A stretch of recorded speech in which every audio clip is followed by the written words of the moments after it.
What's going on, everyone? This is your host with the most, Billy Jim, coming at you guys with a live stream debate.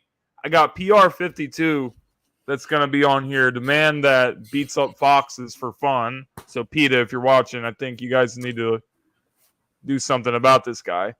And we already got people in the comment section like Reaper. What's up, Reaper? Thanks for being here.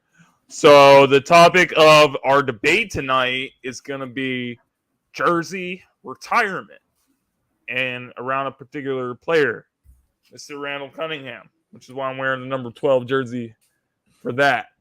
Also, just in general, should there be a limit of players getting their number retired by teams? Because, eventually you don't want to be in a position where you're, always, retiring. You mean you got to have people wearing numbers, so you can't be out of ball numbers, but to what extent does it go? We're going to debate all that. But what's up, PR? What's up, man? How you doing tonight? I just got finished, getting the fox out of its cage and beating it. All right, well, doesn't surprise me at all. And I'm ready to debate. You're a vicious man. I'm ready to debate jersey numbers too. Jersey numbers. Okay, so and retiring jersey numbers. So for those of you guys watching, this whole thing started on Twitter. It was a few weeks ago. I saw one of your tweets, PR, and you were saying, Randall Cunningham is like, I don't even remember what you said, but you're like, Randall Cunningham has nerve saying, people can't wear number 12. And, there's a lot of stuff that we don't know, and there's probably some things that we do know regarding this whole situation. This is my stance on it. Randall Cunningham does not have his number officially retired by the Eagles. I think mostly is because we didn't win a whole lot while he was here. But I do not feel that was his fault. I feel like he had a very good career for us, and I feel like he was one of the players that kind of put the Eagles on the map because, in those 1990s years, he was one of the most exciting, most electrifying players in the NFL. I mean, this guy had a 91-yard punt. He had to play against the Giants where, he runs on one side, he runs on the other side, he runs on one side, the scramble. He throws a big bomb down the field. He was nicknamed as the ultimate weapon for a reason.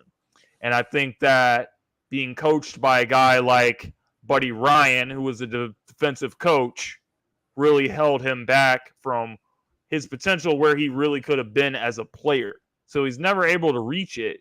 But he goes to Minnesota at the age of 34, plays a few seasons with them. One of those seasons, he had an MVP level season. Okay. He threw for over 37 touchdowns in that season, I do believe. So he was first team All-Pro as well. So you know what? I feel like if he was in another situation like Donovan McNabb was, being coached by an offensive guru like Andy Reid, it would have been very, very different because his talent was just on another level.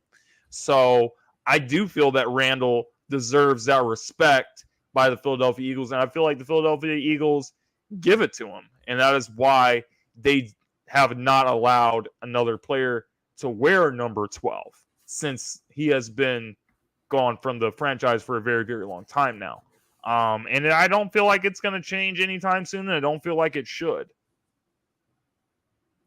Do you think that nobody should wear number 12? Like, let's say like if you're going to wear number 12, I think you have to be a great player. Like if we traded for Aaron Rodgers, that would have to be an exception in my opinion. But, if you're just some average player, sorry, but you have to be great if you want us to make that exception. But, if you're just some, random player that hasn't proven anything, absolutely not. I feel like there's no doubt that Randall Cunningham was like a really good player from, what was it, like 1988 all the way to like 1992. And there's no doubt that Randall Cunningham was also extremely iconic, but I feel like it's a lot like Michael Vick in the sense of his iconography, or I think that's the word, his iconicness outweighs what he was able to fully like accomplish on the field. Like, there's no doubt that Randall Cunningham was probably one of the most feared quarterbacks in the NFL. Like, I don't really know because when I started becoming a fan, like in 1995, that was kind of like his end in Philadelphia, where, you know, they kind of just tossed him aside for Rodney Peete. I don't know how old you are, if you remember that, but like, that's when I started to become a fan.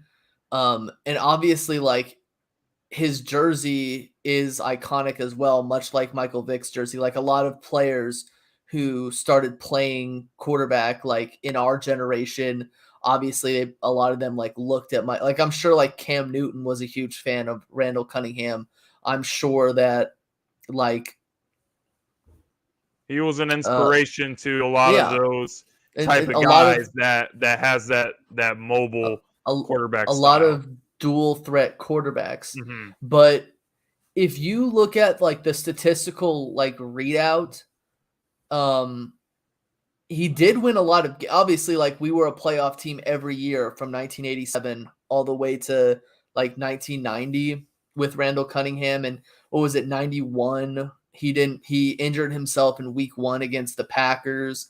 And then in 92, he won his first playoff game with the Eagles against it was a comeback win against the Saints.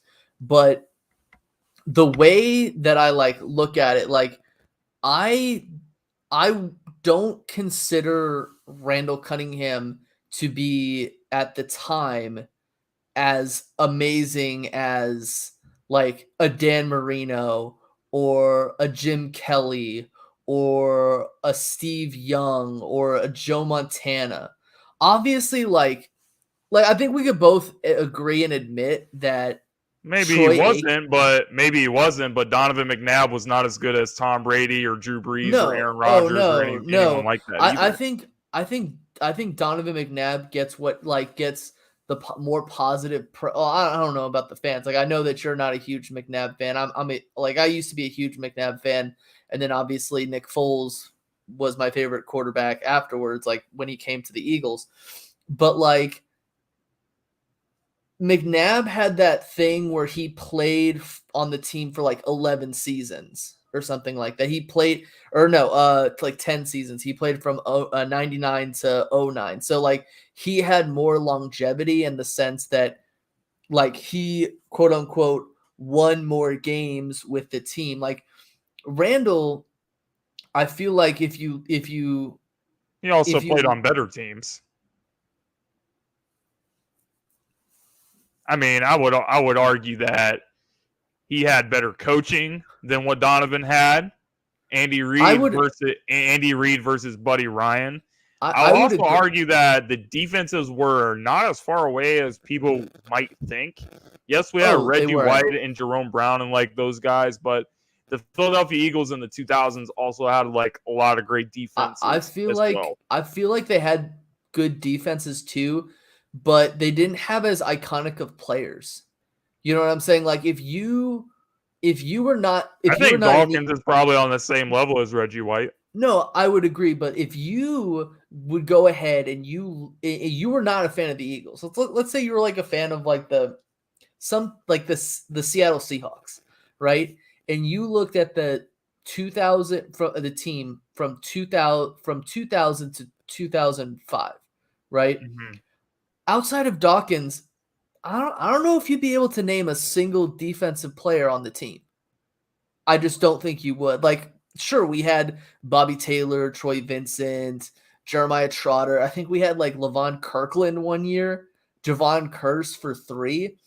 If you look at that Philadelphia defense of the early 2000s, of the 90s and late 80s, like, you have Reggie White, you have Seth Joyner, Wes Hopkins, Eric Allen.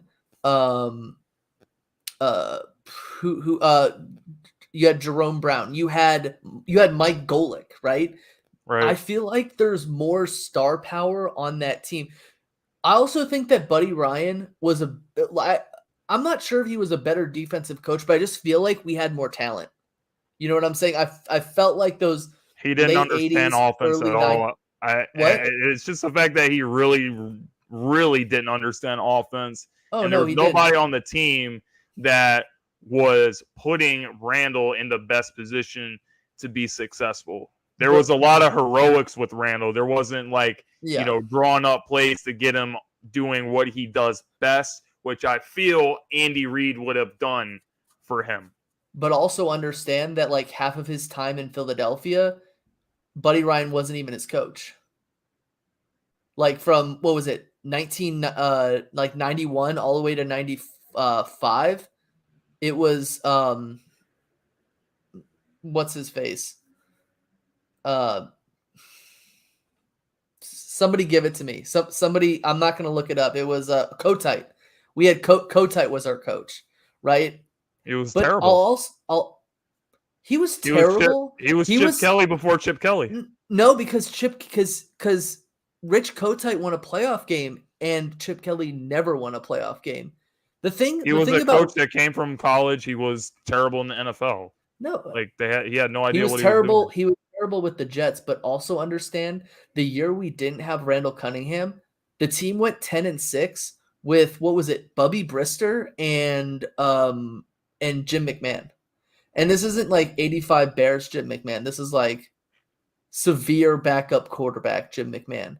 The other thing that I'm going to say about Andy Reid, and I don't know if you'll agree with this, Andy Reid from 99 to 2004 was the best of his time in Philly.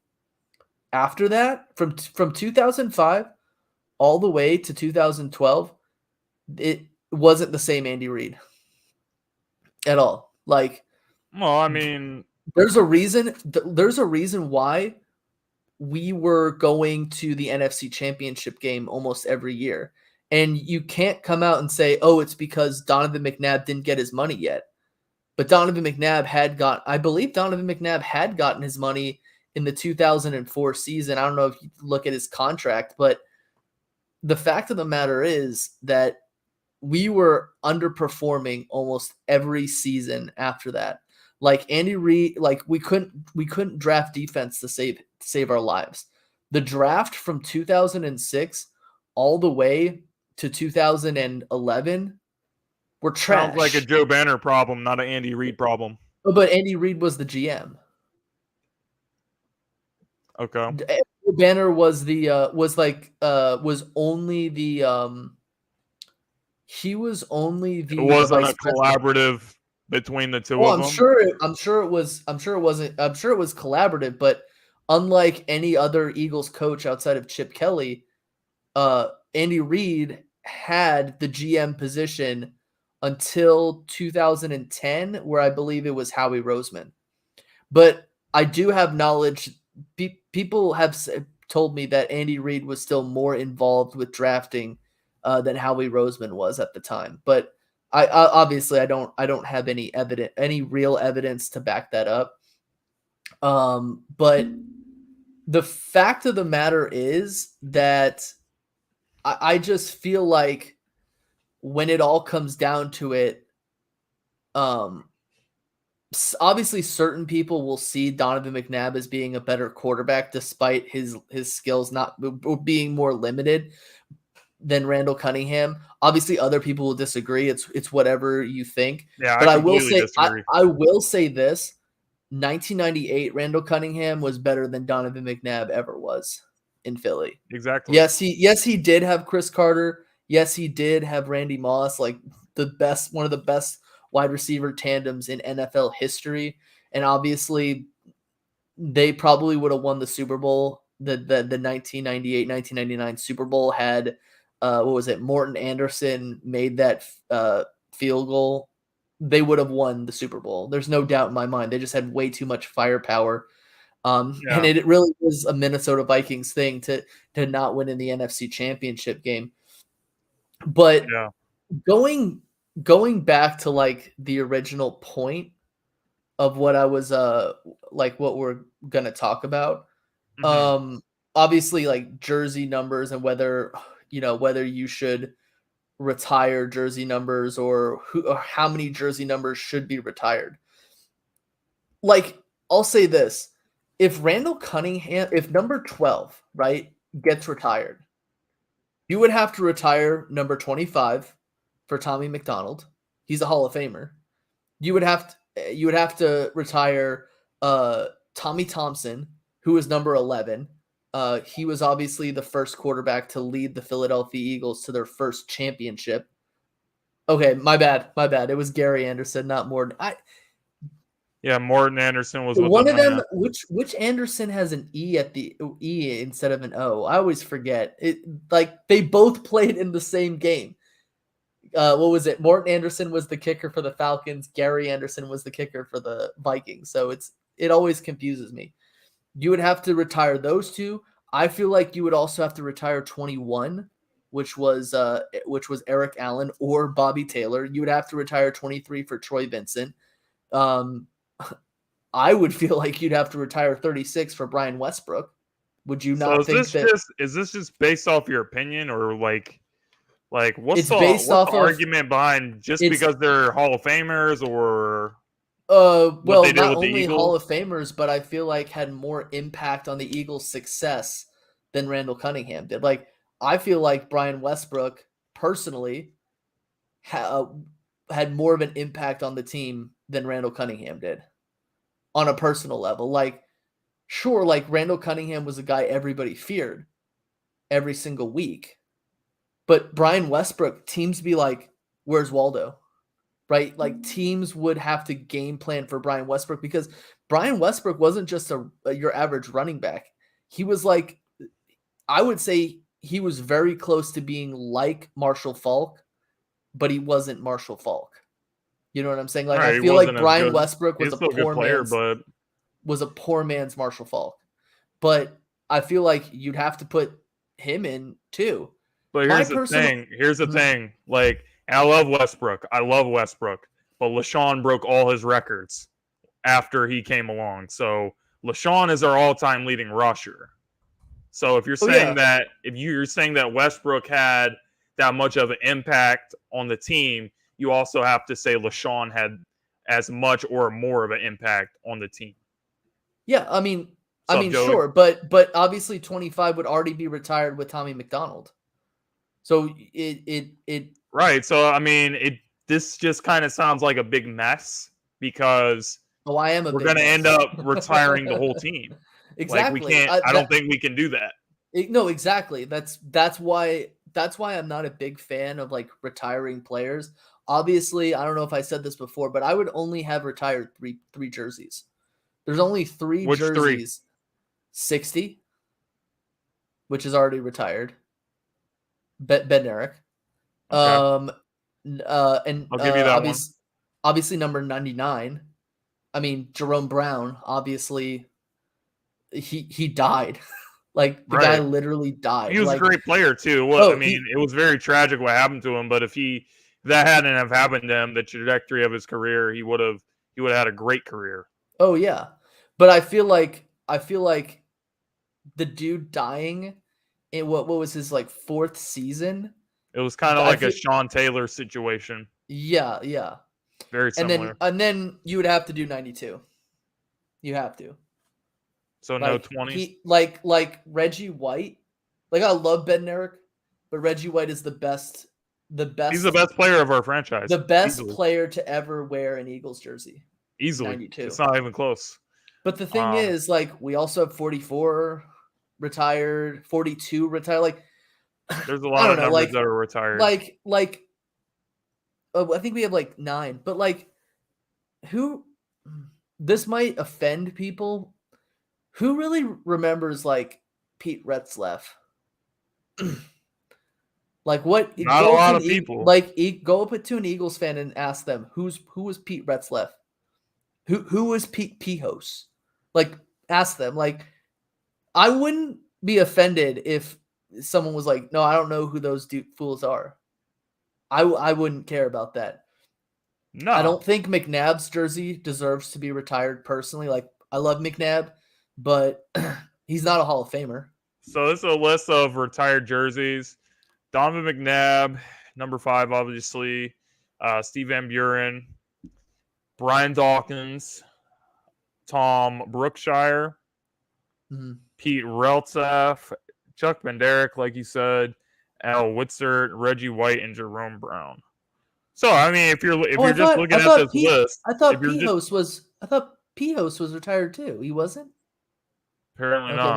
Maybe not. Or maybe this might be. No. The list makes sense. So it's like there's a bunch of guys that played like in the 1940s and like 50s and 60s and stuff. I guess you would have to do Steve Van Buren though, because Van Buren was the best running back in Eagles history, arguably. So yeah, 4. Van Buren was the best offensive player in Eagles history. So I would say 4. Like, give me those 4. In history, now that's very tricky to say. That's very tricky to say. Okay, he's the best offensive player that played. Are you speaking like in terms of longevity with the Eagles, or like just straight up like whoever put on a jersey? Just straight up had like 19 rushing touchdowns in like something like a 12-game season.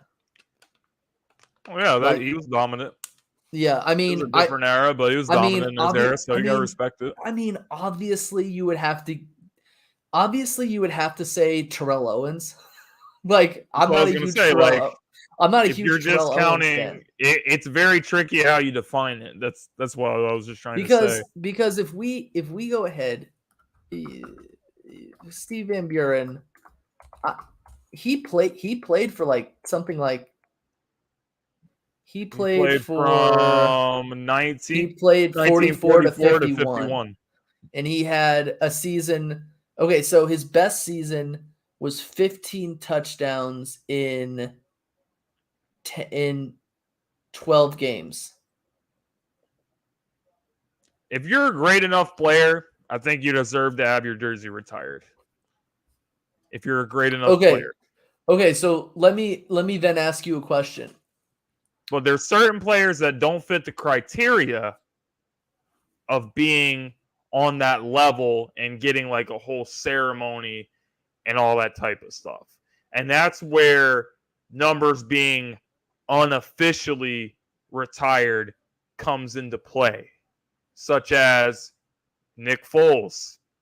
I promise you, after what happened a few years ago, nobody will be touching number 9.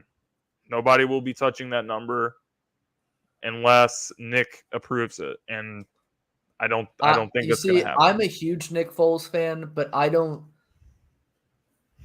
I'm just think telling you, it's not going to happen. No one's going to wear that number. I know, but again, it's just like no one's wearing 25.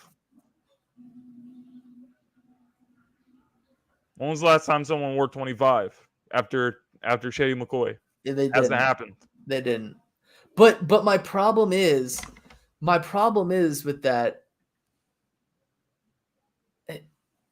My problem with that is that I feel like Michael McDonald was also a good player. Okay. But people wore 25. I think that's not Michael McDonald. Tommy McDonald. Sorry. I feel like he had a good career too, Mighty Mouse. But people wore 25 after he was gone. So you're saying you think he was the best number 25? I'm not saying he was the best number 25, but he was also good. Okay. Like, if you had to retire the number right now, then who's it going to? Is it going to Shady McCoy, or is it going to McDonald? I would personally say it would go to Shady McCoy because I actually watched Shady McCoy. But like my grandfather and my uncle, or not my uncle, because my uncle didn't watch him, but my grandfather would probably say Tommy McDonald. You know what I'm saying? Okay. I mean, this guy's a Hall of Famer. multiple 13 touchdown seasons, multiple 10+ touchdown seasons, played for the Eagles for longer, but also he played in a position with the Eagles where it wasn't called a wide receiver back then. It was called a flanker. And he was the last NFL player to not wear a face mask or like a face bar. So Right. it's just different. I would give it to LaShawn McCoy. I mean, I have a LaShawn McCoy jersey. I don't have a Tommy McDonald jersey. I never watched Tommy McDonald play, but I just feel like with the Eagles, like a lot of players get like a halftime show dedicated to them. You know what I'm saying? Like I feel like we do that with too many players. You know what I'm saying? And I feel like unofficially retiring numbers, you leave the door open for like guys who could be like, I mean, I was good too. You know what I'm saying? Like, Well, in the end, that doesn't matter. Like, if a player says, well, I was good too, it only holds so much weight. Do you think In the end, it's the team's decision. The team is going to I decide, understand. no, you're not getting this number. Do you think that Troy Vincent was as good of a player as Shady McCoy? No, I don't. I Why? don't, because Shady was arguably top 5 of his position in his prime. He was a top 5 running back in the league. Was Troy a top 5 corner of his era? I mean, he went to the Pro Bowl a lot. Like Pro Bowl. I mean, Mac Jones went to the I Pro don't Bowl. even know. Like he might have even been an All-Pro too. All-Pro. First team All-Pro is way more valuable than a Pro Bowl. Yeah, so I'm not saying it wasn't good, but was he top 5? 2002, he was an All-Pro, but was he he was a first team All-Pro in 2002. First team All-Pro. He had a season where he caught 7 interceptions with the team. Okay. So a great season. Yeah, it is. But my whole thing is like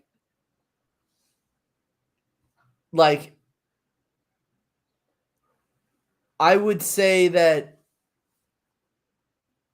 you would have to like listen, like I don't know, like if I was the king of the Eagles, you'd have to like give me well, I'm not, obviously. Philly 500 is the king of the Eagles, but like if I was Philly 500 and I was not a Fox abuser, I would have to listen to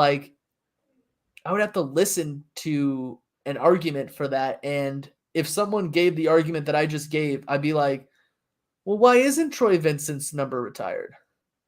You know what I'm saying? Obviously, Troy Vincent wasn't as good as Brian Dawkins because Brian Dawkins has at least 2 All-Pros or more, but he was a multiple-time Pro Bowler. I mean, this just like opens up like the floodgates of like who else's number should we retire? You know what I'm saying? Like, I don't know. Or unofficially retire. It's just why I don't like this whole like unofficial. So he has 5 Pro Bowls and the 1 first team All-Pro. The 1 first team. And obviously I think Shady had 2 All-Pros, but I don't know if they were both first team All-Pros. I mean, Brian Westbrook, he had a second team All-Pro, I think. But that's why I don't like the fact that this whole like unofficial jersey retirement happens. You know, why not like it? Are we gonna okay, let me ask you another question. David Akers. Yeah. Does I mean, you can't retire every single number. Exactly. So, that's what I'm saying. You can't retire every single number, but no, you can and you should. It depends. Like it really depends. But yeah, that was like my argument in the first place. I was like, if you're going to retire Randall Cunningham, a great player, iconic player, dual versatile player, obviously you said that he like Buddy Ryan and Rich Kotite, there were no Andy Reid, but like then you kind of open the floodgates up to, well, player X also wasn't a good player. He didn't have a good coach. You know what I'm saying? So like you open Randall proved it. He proved it. He was an MVP with Minnesota. He proved that he was held back by Philadelphia. But understand that in Minnesota, the year where he was like the MVP, arguably, he didn't start the season as the quarterback. It was Brad Johnson who started the season. Nick Foles was the backup in 2013. Michael Vick got hurt, and he made the most of his opportunity through 27 touchdowns, 2 picks. But what did they do afterwards? What did the Eagles do afterwards? No. What did Randall Cunningham do after? He led them to the NFC Championship. No. What did he do after that 98 season? He was 35, 36 years old. No, I know him having a season like that at that stage of his career was nothing short of amazing. No, and I know you can't sit here and tell me that Andy Reid, with his track record of success with every quarterback that he's worked with, even Michael Vick. Well, let's use Michael Vick for an example. The guy was literally in prison. He was a terrible passer. And not to say that in 2010, when he really had that good season with us, he was, a great passer or anything. But there's something to be said about a guy that literally sucked as a passer, had his best season with Andy Reid. And it doesn't matter what quarterback that he works with, he's going to win at least 10 games every single year.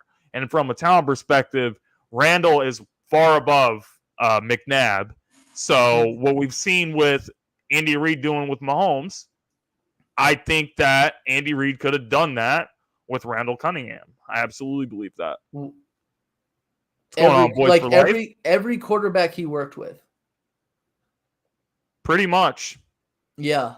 What about there's some few exceptions like Kevin Cobb and people like Kafka, that, but yeah. Even look at Nick Foles. Look at Nick Foles. This guy was literally going to retire. He goes to Kansas City, and Andy Reid talks him out of it, and he's a backup, and he starts a few games. It looks decent. Yeah. Then he goes to Philadelphia, and Carson Wentz gets hurt, and he wins the Super Bowl MVP. No, I know that. But my whole perspective around this is that I think that in the grand scheme of things, that even if let's say Randall Cunningham, I'm just saying Andy Reid's a quarterback whisperer. No, we've seen I totally agree with that, but also understand that from 2005, or I'll say 2006, all the way to 2012, Andy Reid is not the same coach that he was before. Like, sure. Can you elaborate on that? We had quite a few winning seasons, but what made him not the same coach? Let's not forget how we had numerous games where we would abandon the run. Numerous games. Like, how many times did we complain about Andy Reid completely forgetting that he had a running back? Like, having games where we would throw the ball 50 plus times and have like 10 rushes total. That's who he is. No, I know that, but this would drive me absolute. Like, we would have games where we would play a team that was absolutely terrible against the run and great against the pass, and all we would do was pass the football. Like, this would drive me absolutely nuts. Like, absolute craziness.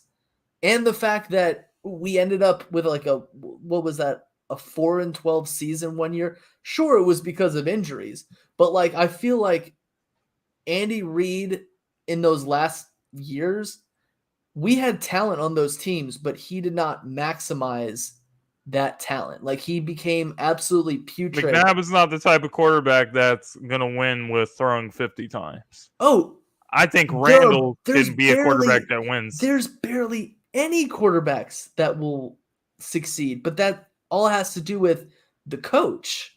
Like the coach made those decisions. Like this wasn't just like one instance or two instances. This was like 4 or 5 instances per season. And I'll admit, like Donovan McNabb had many shortcomings. Okay, you don't even know how many worms died on those fields. But like you could say, and I'll give it to you. Maybe Randall Cunningham was a better quarterback than Donovan McNabb. I don't care. I'm willing to say that my favorite quarterback ever's jersey doesn't deserve to be unofficially retired. Like I'm willing. So you think you would be okay with it if somebody was wearing number 9? No. If Jalen Hurts woke up tomorrow and was like, "Hey, I want number 9." No, let him. But he would never do that. But let him. Like people still wear Jim McMahon jerseys. Like you've seen that, the reason why you can't do it, the reason why you can't do it is because it's going to cause a big problem. It's going to cause a big distraction if someone wears that number, because you're going to have all these fans, all these radio stations talking about it. Oh, he's wearing Nick's number. He's wearing like the number of a Super Bowl MVP. And then every day when they're at practice, when they're in the locker room, like interviewing these players, they're going to be like, oh, well, you're wearing Nick Foles' number. And they're never going to shut up about it. Yeah, but when it's a huge distraction. But when has huge distractions ever stopped the Eagles? Like we drafted Jalen Hurts, and that was a huge distraction. I mean, we won what, 3 games that year? No, I know, but we still did it. Like you do remember Howie Roseman's quote, "We're a quarterback factory." Like how many times did they bring that up all season? Like, when has that ever stopped Howie Roseman from doing anything?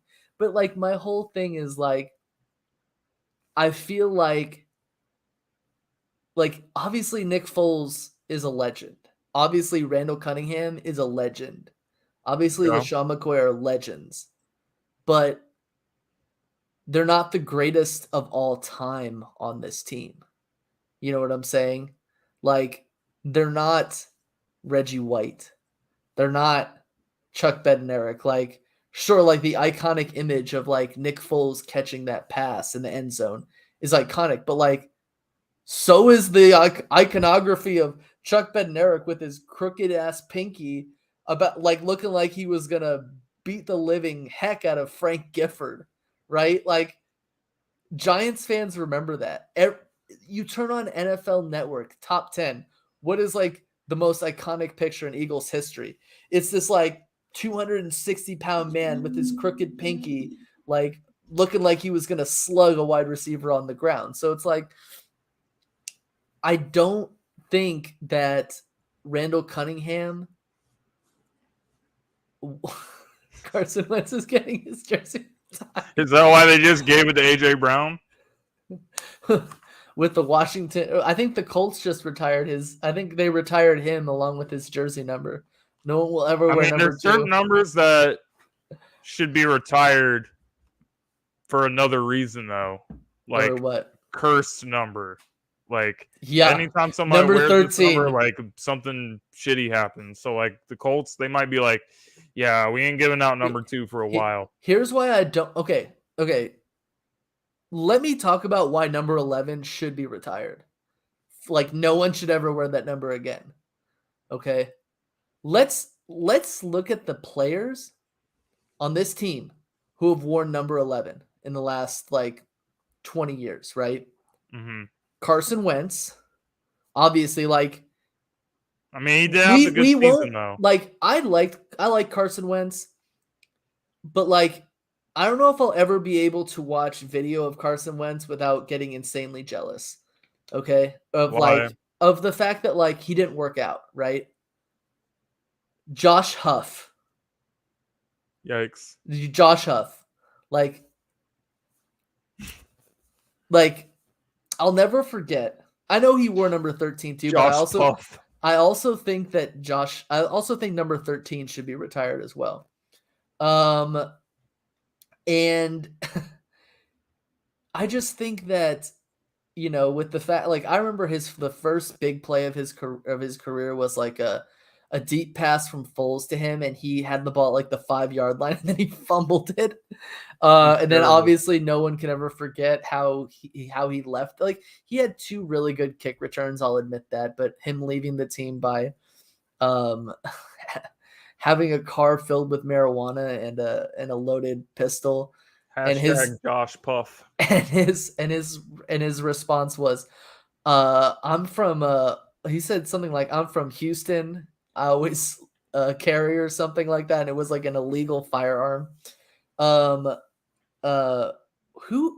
was the Jeremy Bloom? You remember Jeremy Bloom? What about Eagles legend Trent Edwards? Oh, the Eagles legend Trent Edwards. Okay, we could also talk about Steve Smith, who wore number 11, right? Steve Smith was like a really good slot receiver for the Giants, and he came to the Eagles, and he was absolute trash. Jeff Blake, Eagles legend Jeff Blake.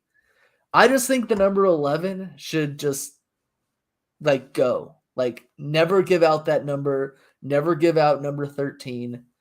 And it really makes me upset because I'm hoping that AJ Brown breaks the mold. He will. I'm hoping. Like, why couldn't this dude just take a single digit number? You know what I'm saying? Like, there wasn't a lot of them left besides like number 3. Isn't number 6 isn't available? 4, 3, 2, 1. Yeah, actually, you can't take him.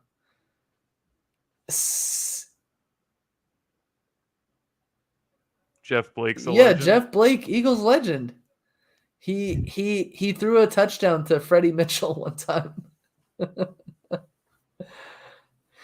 I mean, if we're going to like, it's kind of a rough track record. If we're gonna retire backup quarterback jersey numbers, like, we gotta retire Coy Detmer. We gotta retire AJ Feely. Other than the fact that none of those guys won a Super Bowl MVP like Nick Foles did. No, they have not. Story. But have the Ravens retired number 8? You mean number 5? He didn't win an MVP. That's right. You mean number 5? Lamar is number 8.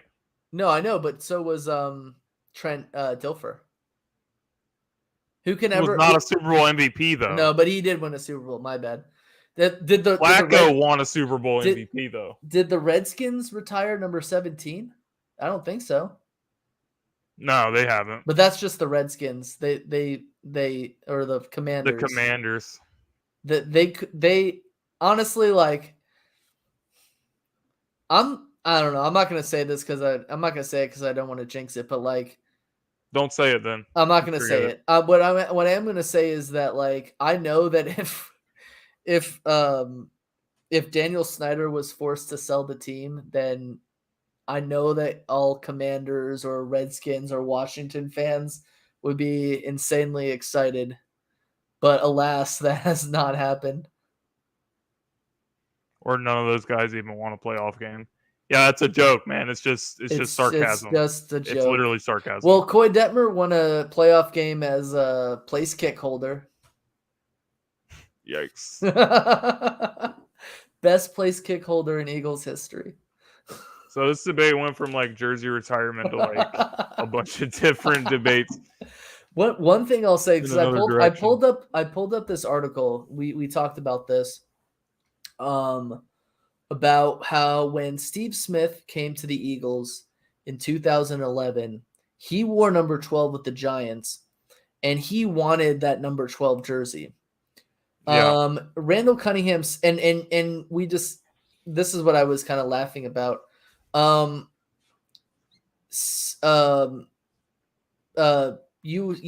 said that did Randall Cunningham say that, I'm not going to give Steve Smith that jersey because he's not good enough. He said, it said new Eagles wide receiver Steve Smith would love to rock number 12 this season, But would Randall give up the number for cash? Because, like you can you say like, oh, I'll pay you for this jersey number. Or I think one year Jeremiah Trotter washed Nate Wayne's car for number 54. Randall said, no, I would not take it for $1 million. For Jeffrey Lurie to put me in the honor roll like that, that's not something I take for granted. I went out and bought a ring, like a Super Bowl ring, because of that that honor that I put Philadelphia Eagles on it. That's my ring I show everybody. People ask me if that's a Super Bowl ring. I say, no, this is a ring they let me know that I was one of the players in the history of the Eagles, and they honored me. Well, they respect him and recognize him as one of the best Eagles. That's like that one time Ron Jaworski bought an Eagles Super Bowl ring before the Super Bowl 39. Remember NFL Matchup? Did you ever watch that show? Mm-hmm. With Ron Jaworski and Merrill Hodge and Sal Palantonio. They kept saying how the parade was scheduled and all that. Yeah, and I remember Ron Jaworski wore like an Eagles Super Bowl ring that someone created for him. And he's like, yeah, this is what we're going to win. And I was like, yikes. At the time I was like, that was the number one jinx. When I was 15, well, he wore it before he wore it before the NFC Championship game, actually. But I remember being like, oh, this massive jinx. Yeah, I was like, oh, this is awesome.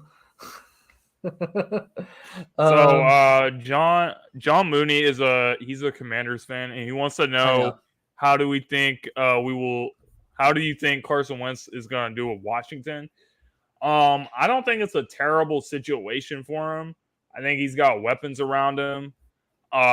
There's a few things I would be worried about, and it's just the fact that he's had issues that followed him from Philadelphia to Indy and now Indianapolis. I mean, even the owner, Jim Irsay, didn't even want to talk to him, and he was just ready to get him out. So I feel like with Carson, he's in a situation where he really has to get it together this year, or he's going to end up bouncing around. The Washington Commanders are going to get rid of him after this season, and then he's just going to be going to this team and that team and that team, and he's going to end up being like another Sam Bradford, for example, a guy that's had an injury history, a guy that's just never lived up to his hype, and he's just bouncing around from team to team and still getting paid a lot of money from the league. But that's where I see it going with him.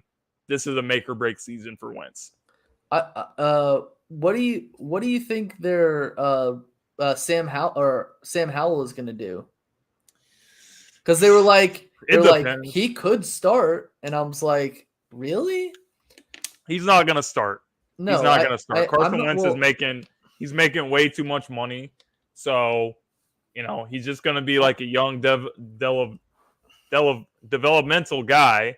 And you were going to say Delavadova. I was about to say Delavamental. I don't even know what I was doing, but I think he's just. I think that they took him simply because he fell so far because his quarterback class is just not very strong. Bunch of guys just fell down the board, but I don't know, man. I'm not going to say he's going to take Carson's job or anything, but you know what? They might give him a chance to compete for the starting job next season if they decide to move on from Wentz after a year. As to your point with Jim Irsay, I mean, Jim Irsay was the one who cut the greatest quarterback in their team's modern history. Honestly, if like Jim Irsay didn't like me, I would consider that to be a compliment personally. I think that Carson, appreciate it, Joseph. Thanks for subscribing, bro. I think that Carson, like that whole Colts team was just fell apart. Like I do think that Carson, and obviously I've talked about this, like Carson Wentz still hasn't changed since he was a Philadelphia Eagle because he's still doing the same things that he did when he was like the Eagles quarterback. Like he just doesn't know how to play smart. Like he plays with like happy feet. Plays the way he wants to play. Yeah, That's exactly. the problem. And he didn't see himself as being as big of an issue as he was. And I said that he will not have full success until he takes responsibility for himself. But And also he still hasn't. it's also understand that their offensive line wasn't playing up to par either. Outside of T.Y. Hilton, I don't really know who they really have for him to throw to. Now, look, he did They do have Terry McLaurin. He's a good no, receiver. I'm talking about with the Colts. Oh, with the Indy. Yeah, I mean, like, look, like good Well, quarterbacks, fair point. quarterbacks will make their wide receivers better, or great quarterbacks will make their wide receivers better. Pittman wasn't a bad receiver. Who? Yeah, Pittman's not bad, but I'm not saying he's great, but he's not a great quarterback. But with the team that he's on now, I feel like when healthy, the Commanders have a better offensive line than people give them credit for. Obviously, like last year when they had COVID and they started dropping like flies, it wasn't good for them. That's true, Matthew. I feel like when it comes to their defense could be deadly. Like Young, he could be like one of the best he could be he take that dude just takes over, right? And I think that he has a chance to win. I think it's possible he could win 11 games if he met. That's his ceiling. Obviously, he could win 6. So you know you're what I'm saying saying? you think that they have just as much a chance, I mean, assuming 11 wins, Washington has just as much of a chance to win the NFC East as the Cowboys or the Eagles? I definitely don't think that the Cowboys will lose to them. I don't. Okay. The Giants are a real wild card because I like their coach. Okay. I don't know. I just have a feeling about Brian Daboll. I really wanted Brian Daboll. I'm jealous. I think Nick's done pretty good. Oh yeah, Nick's done pretty good, but I think we're going in the right direction. Yeah, and obviously having a better wide receiving core helps. But with Carson, I feel like his mental capacity, he'll go as far as his like, if he smarts up and he does better, then he'll do better. But in Indianapolis, he had time. How long is it going to take? It shouldn't be taking him this long to quote unquote smart up. He's what, 6-7 years in the league now? It shouldn't. You're right. It shouldn't. But if like he had games in Indianapolis where he was like ridiculously good, and then he had most games where he was not even putting up good passing numbers, or he was just forcing the ball and making mistakes. Like that Tennessee game where they were winning by a lot and then he started forcing the ball and throwing interceptions. That's not good. That's not something that he could do. Do I think that the Commanders can win the Super Bowl with Carson Wentz? No. Hell no. Do I think that they can win a playoff game? Probably not. But but can they win 9 games? I feel like with the Colts, the problem was, and I'm not even including any of the off-field stuff that they've discussed about his leadership and his, willingness to be coached and all that kind of stuff. That's different. But from what I saw when I saw the Colts, I saw them drawing a lot of plays with Frank Reich. Obviously he worked with Carson before with Philly. They tried to protect him a lot. They tried to put him in a situation where he didn't have to do too much. And then down the stretch, that kind of came back to haunt them, because if you're paying a guy this amount of money, then there's going to be times where he's going to have to go win the game for you. And that came down at the end of the season against the Raiders and against the Jaguars, who were the worst team in the league that season. it got exposed, and he wasn't able to do it, and he could not handle the pressure. So I feel like Carson is going to have to face his demons if he wants to do something for Washington, because both the games, especially the game in Philadelphia against us, it's going to be a huge, huge game with a crazy environment for him to go into, and then also against the Dallas Cowboys. Beating us in Dallas is an absolute must if you want to have a chance. He'll have like 69,000 angry people wanting to throw crap at him. Like there's not even a doubt in my mind. Possesses the strong work ethic. The reason why I love Jalen Hurts so much, and you could argue that Carson's talent is far above Jalen's talent. I wouldn't even tell you that you're wrong about that, but what I would tell you is this: like, if you put the mentality of Jalen Hurts and the work ethic of Jalen Hurts, and you put that in Carson Wentz, he would be the quarterback that every person expected him to be. But unfortunately, he's just a little bit soft. And that's why we should retire number 11.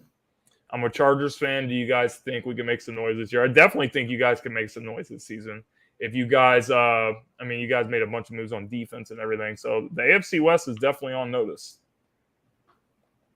Do I think he'll get booed by Philly? Absolutely. Absolutely. Oh, absolutely, he will. They will not give him the standing. It probably won't be as bad as Ben Simmons, because the Ben Simmons situation and Carson's situation is two kind of totally different things. Oh, don't even get me started. And he's a Nets fan, so now he has to deal with it. But Carson will still get booed. It just won't be as bad as Ben Simmons. Like, Ben Simmons is the laziest like Ben Simmons.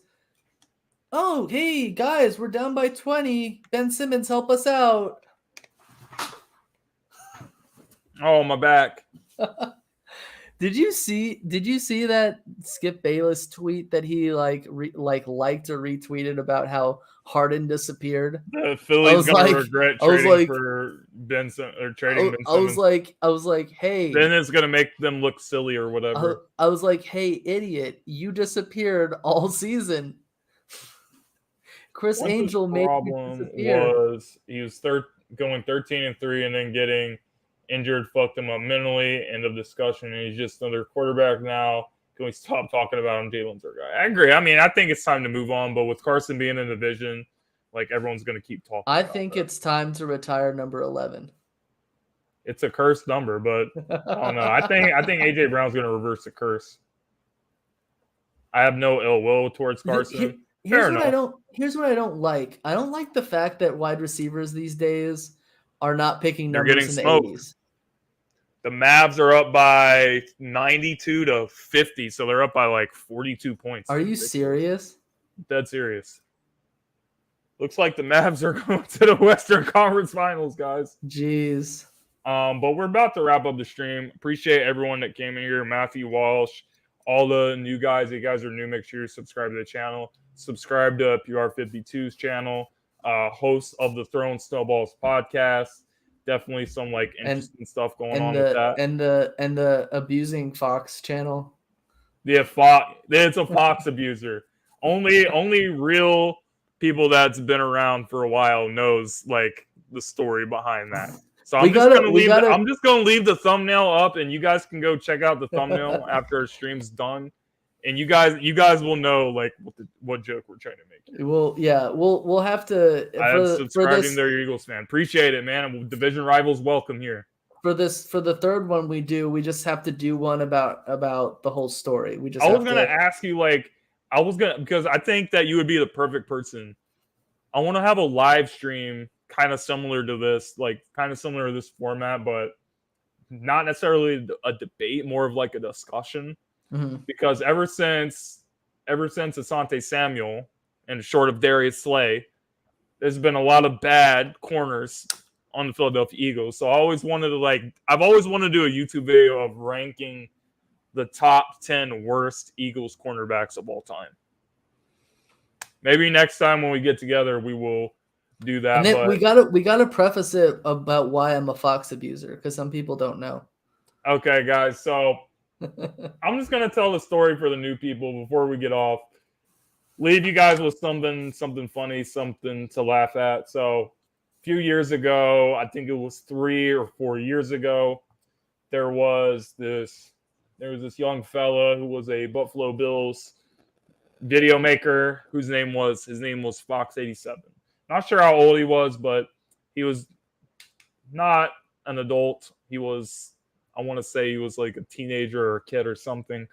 And something happened, and he ended up, telling this guy, RPF, who stands for Ranting Philly Fan, and he's been very, crazy with his videos. If you guys are familiar with him, if you're not, I highly recommend you check out the Documentary Bros documentary that they did on him, which they did interview PR52 and myself, along with Joey Shakes and Desert Philly 500 and a bunch of other people.